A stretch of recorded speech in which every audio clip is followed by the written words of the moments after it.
तोंडातून शब्द निघले की काय सांगा? आज माझा देव या बैलगाडा क्षेत्रातील माझ्या ज्या नंदीच्या रूपात मी माझ्या मथुरला बघतो तो आज स्वर्गीय अशी माझा मोठा लक्ष आज लक्षाचं निधन झालं.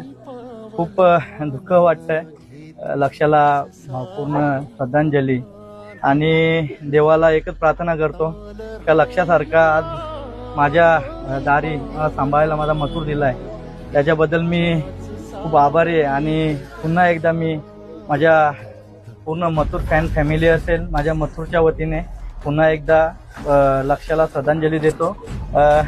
लक्षासारखा नंदी पुन्हा एकदा माझ्या दावणीला येऊ द्या आणि त्याची चांगल्यापैकी मी देखरेख करेल असा मी देवाला प्रार्थना करतो. माझ्या एकविरा आईला गावदेवीला प्रार्थना करतो आणि लक्षाचा वारस माझा मथुर त्याच्या पायावर पाय ठेवून त्याचं नाव टिकवणार आणि नाव